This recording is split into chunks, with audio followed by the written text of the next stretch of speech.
Good morning. My apology for running a little bit late. We have an intense legislative schedule, as usual, but some of it is more so today. We have the insulin bill coming up on the floor. We're very proud of that. We have the more legislation, but at the same time, we're preparing for the Competes Act. And last night we took our our most recent step.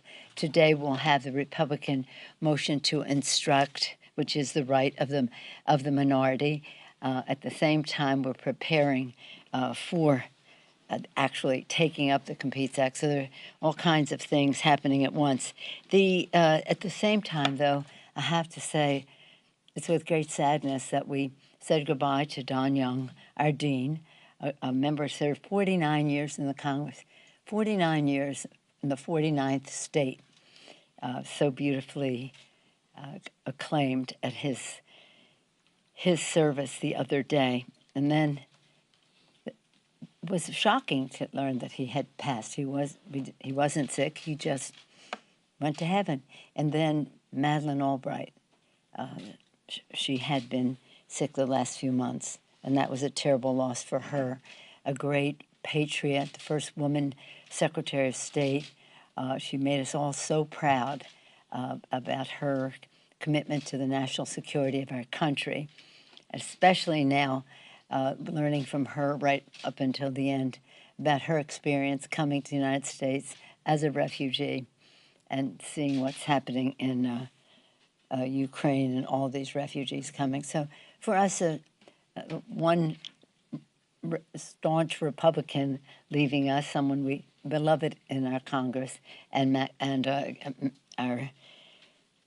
she wasn't really a partisan person, but she was a Democrat, Madeleine, and we'll miss her terribly. So in terms of the insulin bill, we're really very, very excited about that. Americans pay over 10 times for insulin than people in other countries. This is an essential to people with diabetes, and it is it's going to cap the cost of insulin at $35 per month, making a very big difference to America's families. This is a kitchen table issue. Are people going to be able to pay their bills? And it is for us a step in the direction of the Secretary being able to negotiate for lower drug prices beyond insulin. But the insulin is 1 in 4 Americans is forced to skip or ration doses of insulin, and that's life-threatening. Our bill requires Medicare and insurers to cover insulin on their plans and cap the cost to families on the private side to $35 per month. Again, it paves the way to further action on prescription drugs. The MORE Act that is on the floor today, more of it on the floor today, it's a major criminal reform bill that helps end the racial and economic injustice of marijuana criminalization. We're very proud of the work that has gone into it, and we would hope that it has support in the Senate. It's something that Senator Booker has been working on their version for a while. It's some of what is in this bill stood in the way of our getting the George Floyd, because there were some in the Senate who wanted the aspects of this bill to be in the George Floyd bill. So in any event, it's about justice, and that's what our president is. He's about justice. He's about equity, whether we're talking about health care, whether we're talking about justice in the criminal justice system, whether we're talking about environmental justice, any subject that you can name. This president has been very, very committed to justice in the system. Right now, and again, part of that justice is lowering cost. Right now, of course, we have the Putin price hike at the pump, and it is something that has to be addressed. The price of oil and gasoline, gas at the pump started going up when he started circling Ukraine and Kyiv, and it is, well, even before he went in, but as he showed his intentions. But it's beyond that too. There is very interest in our caucus in stopping price gouging on the part of the industry. It's about passing on whatever we might pass to alleviate the price at the pump to the consumer. It's about use it or lose it in terms of about 9,000 licenses that are permits that are there for the private sector to produce more oil domestically. So there are an array of issues. The president will be making his statement later, consistent with many of the things that I've been hearing from our members. You know that the SPRO is already in the public domain, and he'll be making others. But again, it comes back to the subject of lowering cost.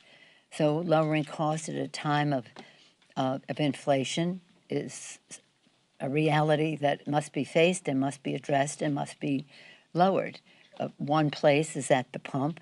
Another place is just the fact that the president, with the increase of 1 million jobs, I don't think any president would say that he himself made that happen. Of course, the public policy that we're engaged in made it happen, but the private sector made it happen too. 1 million jobs, which means that unemployment went down, practically cut in half. And when that happens, inflation increases.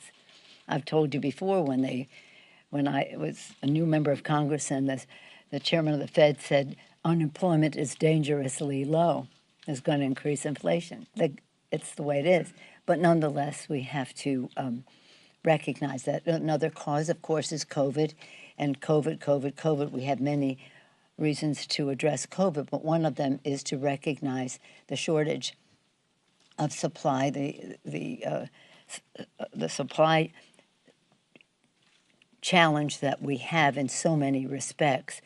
And one of the things we're doing in that regard is passing the Competes Act, increase supply to lower cost. It's pretty exciting. You've heard me talk about it before.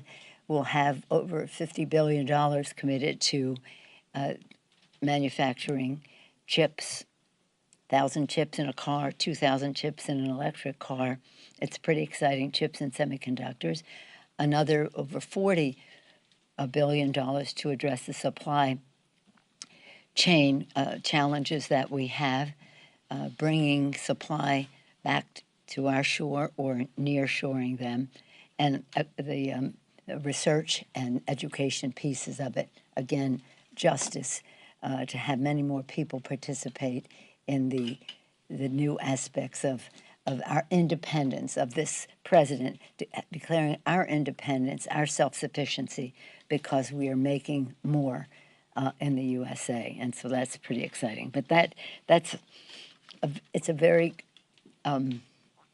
extensive bill. We have much in common with the Senate, some not, and we are preparing to go to conference with that. And again, as I mentioned, the motion to instruct will be on the floor later today on the Republican side, and then next week we'll start appointing conferees to that. So for these and other reasons, it's an exciting time.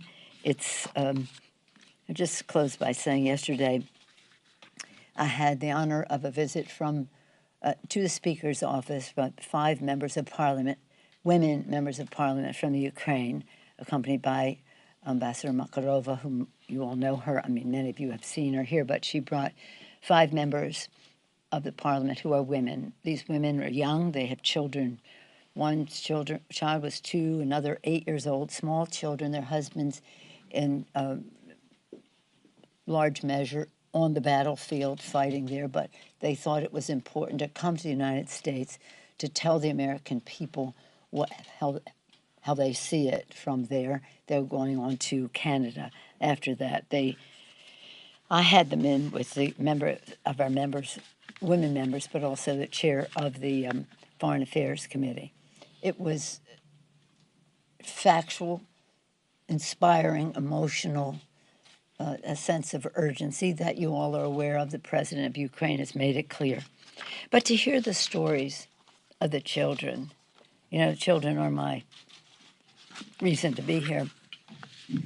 When some of these parents are killed by the Russians, the children are sent to Russia.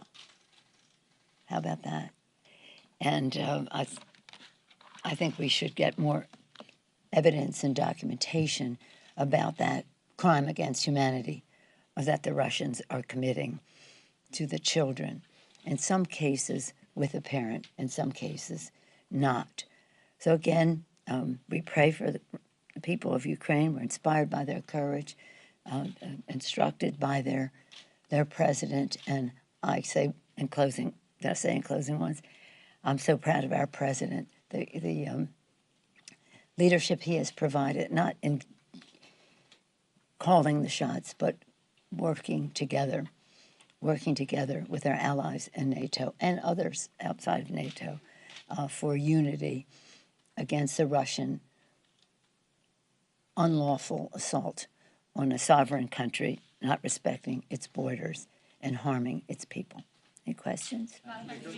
Yes, Madam Speaker, thank you so much. On COVID relief, some Senate Republicans have suggested that the package could drop down to $10 billion, putting billions of dollars for global COVID vaccines on the chopping block. Would that compromise be acceptable to you, and are you confident that this could get done by Easter recess? I think what the Republicans are doing is either they don't care or they don't know, but it is wrong. We must honor our response. Of course, we had a bigger package, and it's cut back to 15. That 5 that they said, so what? Stop the world, I want to get off. That's who they are. You don't know that, but that used to be a play. And so how can we say? We have pronounced, everyone knows, none of us safe unless all of us are safe. By the way, this is not enough money. We're going to even need more money. But because of I'm an appropriator, as you know, so that's my orientation, appropriations and intelligence. And appropriators left to their own devices can get this done. And they have ways of doing it. That is paid for. We agree. What should be paid for.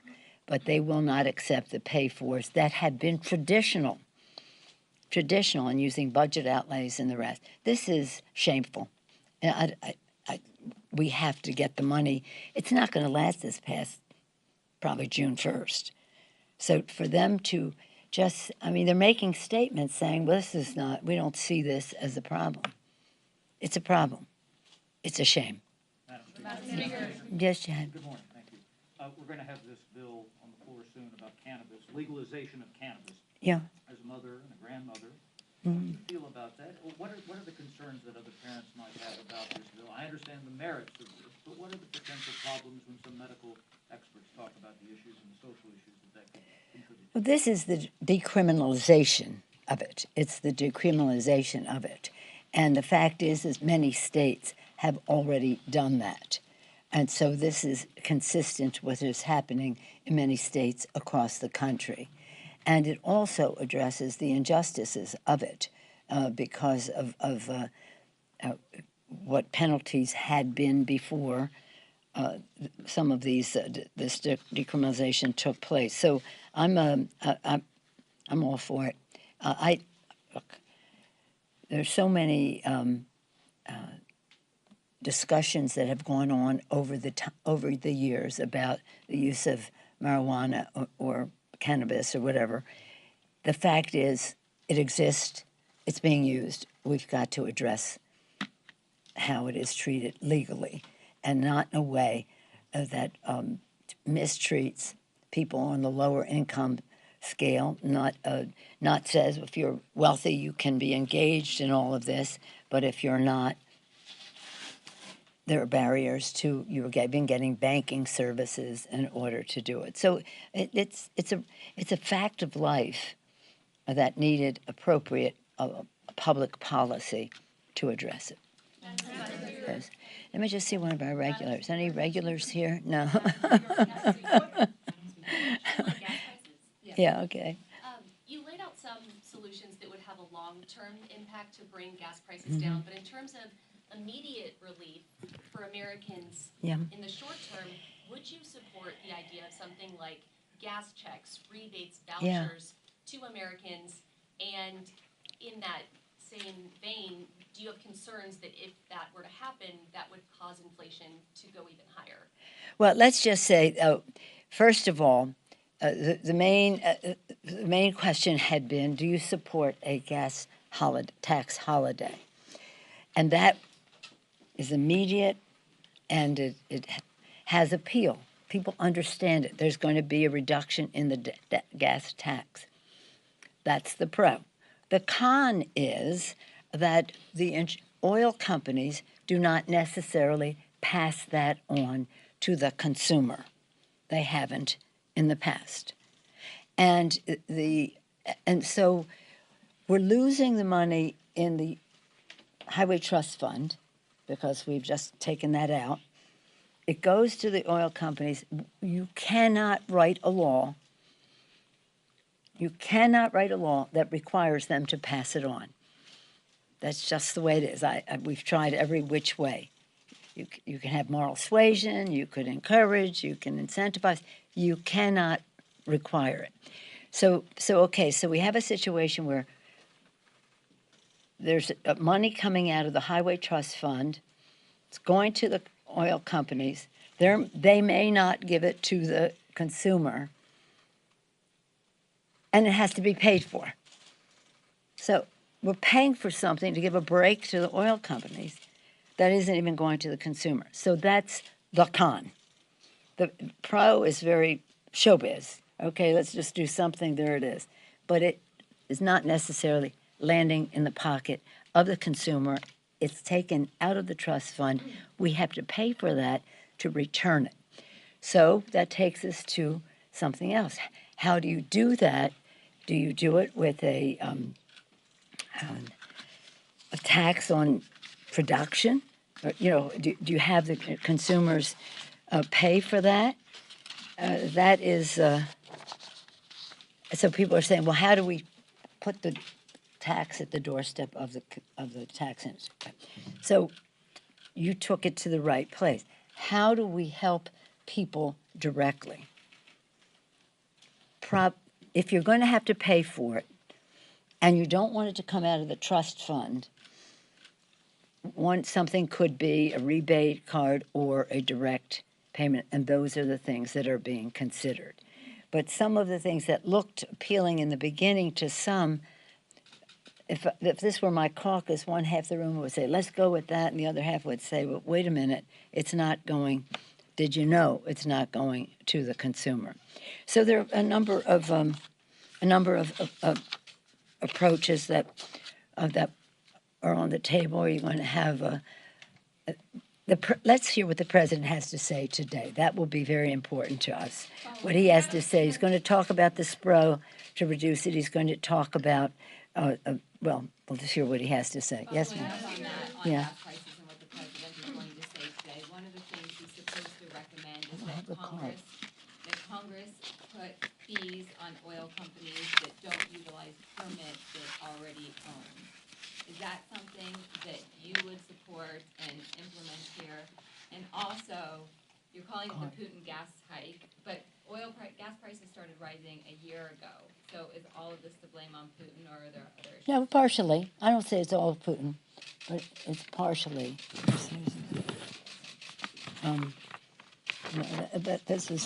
That's not what I'm talking about. But anyway, here's the thing.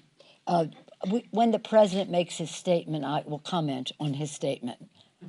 Okay, so thank you very much for your advanced knowledge of it, but I don't have that, and so I won't comment on it. But I do. Putin definitely contributed to this gas hike. So I'm not saying it's all his, no, but it's largely his.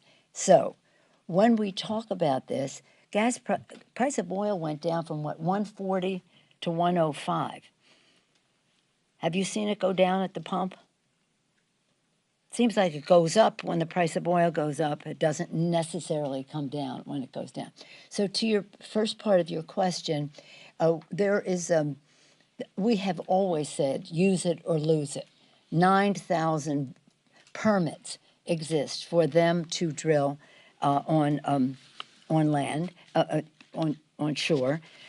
And one of the things that I would say is that we want to fight inflation. The price of oil is an indicator, the price of gas at the pump is an indicator. Putin has exacerbated it.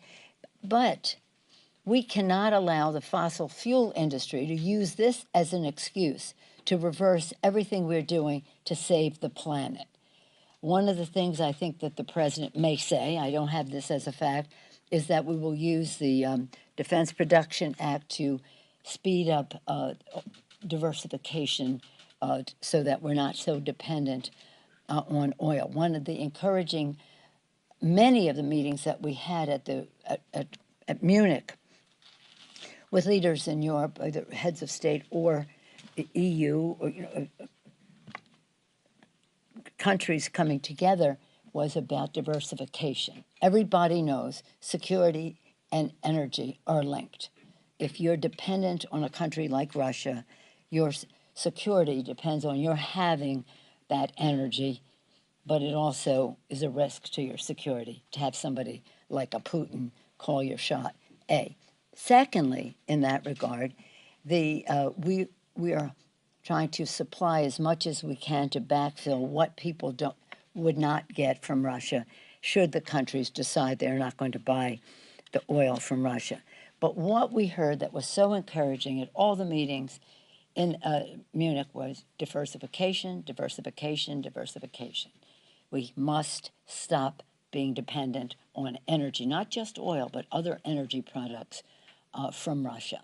Same thing here, diversification. So again, we have a short-term problem, we have a long-term opportunity. We want to reduce the cost of the price at the pump. We would hope that there would be some relationship between the price of oil coming down, the president releasing the $1 million a day of the SPRO for the next 6 months, increases supply. Supply usually reduces cost. And now we'll just see how that is reflected. It costs a lot of money in California. If you drive around in California and see the cost, you think, how could this be when the price of oil has been coming down? So well, let's see what the president has to say. He's thought they have been so careful about what really results in lowering the price for that kitchen table that he's so famous for being concerned about. Madam Speaker, do you agree with members of your caucus who are saying that Clarence Thomas should resign? I don't think he should have ever been appointed, so let me take it back to there. I do thank you for your question. I'm not going to go to that, but I will say that in our H.R. 1, our bill to have cleaner government, we have a call for the Supreme Court to have a code of ethics. They have no code of ethics. And it's the Supreme Court of the United States. They're making judgments about the air we breathe and everything else, and we don't even know what their ethical standard is. So I would like to see that bill have a hearing, not the whole bill, but taking out that piece. We've already passed the whole bill, but to focus on the Supreme Court ethics standard legislation. I've talked to the committee about perhaps having a hearing on that pretty soon, so that the justice of the Supreme Court has to at least have a code of ethics, A, and B, why should they have lower standards than members of Congress in terms of reporting and the rest? So, I've heard people say from time to time, well, it's a personal decision of a judge as to whether he should recuse himself.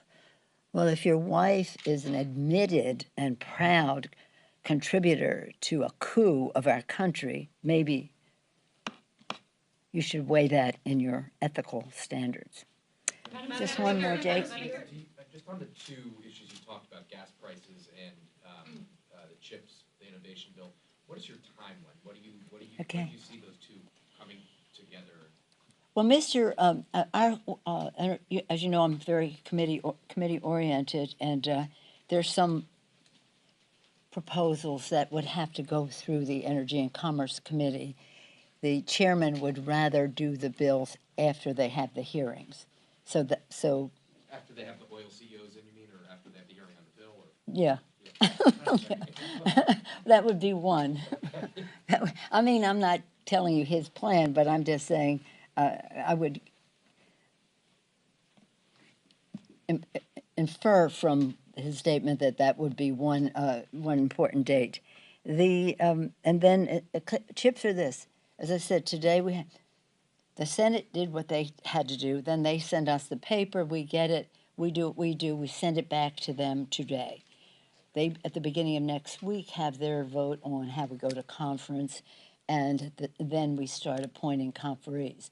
So we could have a first, well, depending, I can't answer for the Senate, because next week they also, is my understanding, but I don't know this, just what I see in the local Metropolitan Journal, they may be doing the Supreme Court next week, justice confirmation. So if that's the case, then this, I don't know when this will come up there, but when they act, then we'll act, and we'll go to conference. So, but we have always been working to figure, you know, what is it? Where do we have complete agreement? Where do we need some little reconciliation? Where do we have a big difference? Let's just, and we've been working on that for months. So we're ready. We're ready. Everybody wants to be on the conference, so we'll just have to see, what the size of that is. It's pretty exciting because again, it's the American Competes Act of 2022. Whether that remains the name at the end of the day, who knows? But what is true is that it's about the Competes Act is about America being independent and self-sufficient, and this is really a high priority for our president. And that's why when he talks about the Defense Production Act being implemented to make us less dependent on, well, really preparing us to save the planet, really, it happens to coincide with reducing our dependence on fossil fuels. But again, the immediate is to bring down that price. We want there to be no price gouging. We have other proposals that members have that relate to having the industry pay for whatever we have to put out there to alleviate the financial pain to America's working families. But there are plenty of good ideas, and I'll have to go back to my day job. It's lovely to be with you. Will you go to Poland or the Ukrainian border? Will you go to Poland or the Ukrainian border? Thank you. At some time? Thank you. Thank you.